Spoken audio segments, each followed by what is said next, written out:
Maka pergilah Abu Dzar menemui pusat-pusat kekuasaan dan gudang harta, dan dengan lisannya yang tajam dan benar merubah sikap mental mereka satu persatu.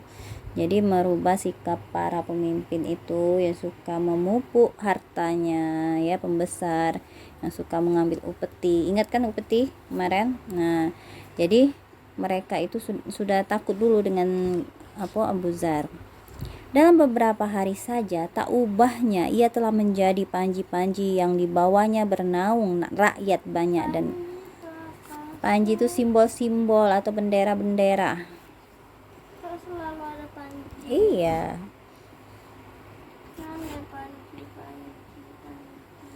Dan golongan pekerja, bahkan sampai di negeri yang jauh yang penduduknya selama ini belum pernah melihatnya.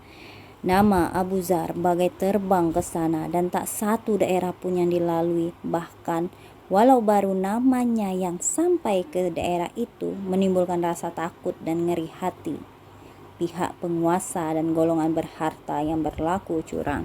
Karena dia itu kayak gitu, dia nggak takut. Karena itu alasannya kalau berani berani mengambil sesuatu dari rakyat, maka ketika ketemu dengan suku Ghifar akan celaka. Seandainya penggerak hidup sederhana ini hendak mengambil suatu panji bagi dirinya sendiri dan gerakannya, maka lambang yang akan terpampang pada panji-panji itu tidak lain adalah sebuah setrika dengan baranya yang merah menyala. Sedangkan yang akan menjadi semboyan dan lagi yang selalu diulang-ulang setiap waktu dan tempat, dan diulang-ulang pula oleh para pengikut seolah-olah suatu lagu perjuangan, ialah kalimat, beritakanlah kepada penumpuk harta yang menumpuk emas dan perak, mereka akan disetrika dengan setrika api neraka, menyetrika kening dan pinggang mereka di hari kiamat. Setiap ia menduduki bukit, menuruni lembah, memasuki kota, dan setiap ia berhadapan dengan seorang pembesar, selalu kalimat tadi menjadi bahan untuk diucapkannya. Jadi diancam, kayak kata-kata yang mengancam pada orang-orang yang suka memupuk harta, yaitu setrika dan bara api. Makanya kayak gitu. Harta maksudnya Memupuk harta itu menimbun hartanya dikumpulkan terus, nggak ada zakat, nggak dikeluarinya, nggak ada dia memberikan tuh orang yang membutuhkan kayak gitu. Nah, kayak si Korun, nah itu ya, Tuan Krab, Pipeti, betul. Abu Dzar menunjukkan sasarannya yang pertama terhadap poros utama kekuasaan dan gudang raksasa kekayaan, yaitu Syria, tempat bercokolnya Muawiyah bin tempat adanya bercokol itu tempat tegaknya Muawiyah bin Abi Sufyan yang memerintah wilayah Islam paling subur, paling banyak hasil bumi, paling kaya dengan barang upetinya. Muawiyah telah memberikan dan membagikan harta tanpa perhitungan dengan tujuan untuk mengambil hati orang-orang terpandang dan berpengaruh. Dan maksudnya kayak gini, dia itu kan Muawiyah itu tempat kekuasaan Muawiyah itu kan di Syria. Syria itu hasil tanahnya itu, buah-buahannya, pertaniannya itu sangat banyak. Jadi dia itu memberikan upeti itu hadiah yang berupa harta, uang ya, emas, dirham ya, dinar, kepada para penguasa agar dia itu tetap dipilih sebagai pemimpin di sana kayak gitu. Nah, jadi si Abu Dzar tadi kesanalah. Jadi sasaran utama dia adalah si Muawiyah bin Abu Sufyan. Di sana tanah-tanah luas. Iya, Muawiyah bin Abu Sufyan. Kan? Anaknya Abu Sufyan. Iya, anaknya Abu Sufyan. Di sana tanah-tanah luas, gedung-gedung tinggi, harta berlimpah telah menggoda sisa-sisa yang tinggal dari pemikul dakwah. Maka Abu Dzar harus cepat mengatasinya. larut sebelum pertolongan datang terlambat hingga nasi telah menjadi bubur. Pemimpin gerakan hidup sederhana ini pun berkemas dan secepat kilat berangkat ke Syria. Dan demi berita itu didengar oleh rakyat jelata, mereka menyambut kedatangan Abu Zar dengan semangat penuh kerinduan dan mengikut kemana Abu Zar pergi. Abu Sufyan itu kayak pakai nabi juga ya. Katanya, iya. Kenapa ya? Iya, karena Abu Zar. Jadi ya, ketika si Abu Zar ini ingin pergi ke Syria menemui Muawiyah bin Abi Sufyan, itu didengar oleh rakyat Syria di sana. Mereka senang karena tahu si Abu Zar itu, tindakan Abu Zar itu pasti menuju ke pemimpin yang zolim, lalu hartanya nanti akan dibagikan kepada rakyat-rakyat yang membutuhkan, kayak gitu. Bicaralah wahai Abu Zar, kata mereka. Bicaralah wahai sahabat Rasulullah. Abu Zar melepas pandangannya nyelidik ke arah orang-orang yang berkerumun. Dilihatnya kebanyakan mereka adalah orang-orang miskin yang dalam kebutuhan. Betul. Karena orang-orang tuh karena tahu Abu Zar tuh memang punya sikap hidup yang sederhana dan selalu menegakkan kebenaran, maka mereka tuh menyukai Abu Zar disambutnya ketika mau datang ke Syria. Apa dek? Oh itu Syria, Mesir masih jauh lumayan tapi iya. Nah sudah ya, sudah tadi. Lalu dilayangkan pandangannya ke arah tempat ketinggian yang tidak jauh letaknya dari sana. Maka tampaklah olehnya gedung-gedung yang tinggi. Berserulah ia kepada orang yang berkumpul tadi. Saya heran melihat orang yang tidak punya makanan di rumahnya. Kenapa ia tidak mendatangi orang-orang itu dengan menghunuskan pedangnya? Jadi dia melihat rumah gedung-gedung tinggi, tapi di sampingnya itu orang-orang yang miskin. Makanya dia berkata gitu. Kenapa orang-orang itu ya yang tidak punya makanan, orang sekelilingnya tidak punya makanan, tidak mendatangi orang-orang yang punya harta itu, maksud dia kayak gitu. Sambil menghunuskan pedang, kesal dia tuh. Menghunuskan pedang tuh dibukanya pedang kayak gini. Atau gini. Kayak gini Ya, nunjukin pedang.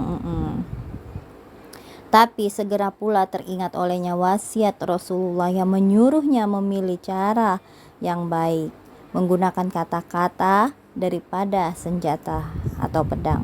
Maka ditinggalkannya lah bahasa perang dan kembali menggunakan bahasa logika dan kata-kata gitu. Diajarkannya kepada orang-orang itu bahwa mereka sama tak ubah bagi gigi-gigi sisir. Maka semua mereka berserikat dalam rezeki, bahwa tak ada kelebihan seorang dari yang lain kecuali takwa. Nah, jadi ketakwaan itu yang membedakan antara orang miskin dan kaya. Jadi ya, itu ya. Dan bahwa pemimpin serta pembesar dari suatu golongan haruslah yang pertama kali menderita kelaparan sebelum anak buahnya. Jadi seharusnya pemimpin itu harus tahu dulu nih rasanya lapar itu seperti apa. Yaitu harus tahu dulu, baru rakyatnya. Makanya kisah Umar itu dia tidak tega melihat ada orang yang kelaparan. Dia menyusuri terus, setiap malam menyusuri terus mencari orang yang kelaparan. Itu Umar, pada masa Umar memang bagus sekali ya. Dia tegas. Sebaliknya, yang paling belakang menikmati kekenyangan setelah mereka. Jadi setelah si pemimpin itu sudah memberikan sampai kenyang rakyatnya, barulah mereka makan. Pemimpin yang makan, harusnya seperti itu. Nah, dengan ucapan serta keberaniannya, Abu Zar telah memutuskan untuk membentuk suatu pendapat umum di setiap negeri Islam, hingga dengan kebenaran, kekuatan, keteguhannya menjadi kekangan terhadap para pembesar dan kaum hartawan, dan dapat mencegah munculnya golongan yang menyalahgunakan kekuasaan. Nah, jadi sejak Abu Zar itu ada ya, dengan ketegasannya itu ya terhadap penguasa, maka takut juga penguasa pemimpin itu takut. Dalam beberapa hari saja daerah Syria seakan berubah menjadi sel-sel lebah yang tiba-tiba menemukan ratu yang mereka taati. Dan seandainya Abu Dzar memberikan isyarat untuk berontak, maka api pemberontakan terhadap pemimpin itu pasti akan berkobar. Tetapi sebagai telah kita katakan tadi, niatnya hanya sebatas untuk membentuk suatu pendapat umum yang harus dihormati agar ucapan itu menjadi buah bibir di tempat pertemuan, di masjid dan di jalan. Bahaya terhadap pendapat yang timbul itu mencapai puncaknya. Nah, jadi pada puncaknya itu, nih Abu Dzar ini dalam keadaan berbahaya ketika ia mengadakan dialog dengan Muawiyah di hadapan orang banyak. Di sana yang hadir menyampaikan kepada yang tidak hadir berita bagaikan terbang di bawah angin. Jadi Abu Dzar itu tampil menjadi orang yang paling bagus ucapannya, sehingga telah dilukiskan oleh Nabi sebagai gurunya. Dengan tidak merasa gentar dan ditanyainya Muawiyah tentang kekayaannya sebelum menjadi pemimpin di sana dan kekayaannya saat memimpin di sana, mengenai rumahnya yang dihuninya di Mekah dulu dan tempat-tempat oleh Abu Dzar. Jadi Abu Dzar itu memang ini, "Hei Muawiyah, berapa kekayaanmu sebelum kamu memimpin di Syria? Terus berapa kekayaanmu itu setelah kamu menjadi pemimpin di situ? Lalu rumah-rumah yang ada di mana? Di Syria itu berapa?" Ditanyainya semua. Dia tidak takut dengan Muawiyah.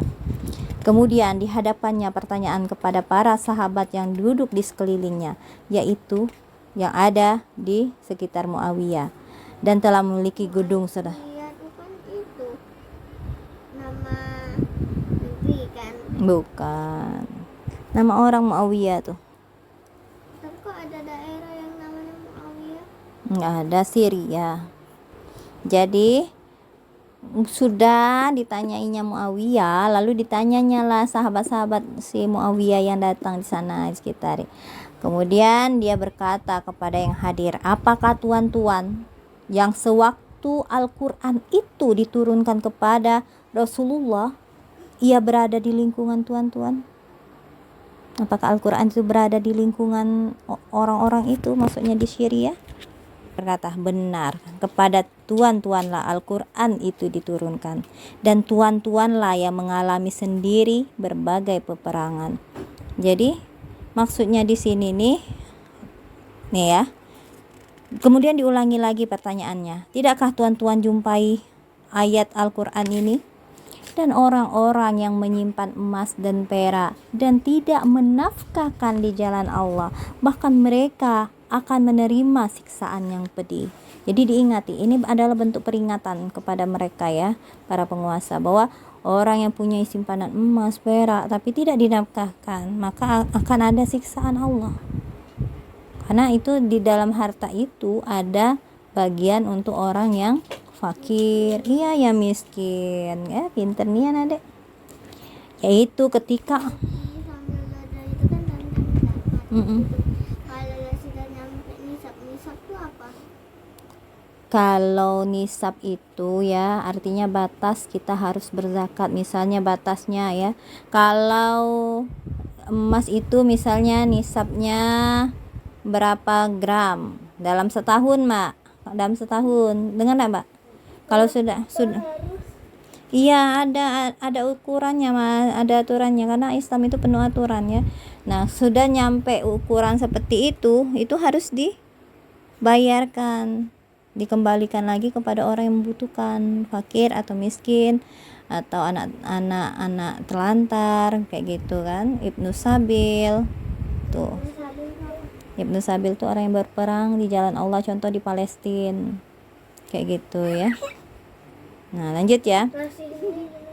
Ngasihnya melalui rekening, make HP, yaitu ketika emas dan perak dipanaskan dalam api neraka lalu disetrikakan ke kening, ke pinggang dan ke punggung mereka sambil dikatakan, "Nah, inilah dia yang kalian simpan untuk diri kalian, maka rasailah akibatnya." Surat At-Taubah 34 sampai 35. Ini akibatnya apa? Disetrika ke kening. Jadi emas dan perak yang mereka punya itu, ya dahi. Iya, Emas dan perak itu dijadikan setrika, dipanaskan, lalu disetrikakan di kening. Itu ancaman untuk orang-orang yang tidak menafkahkan hartanya.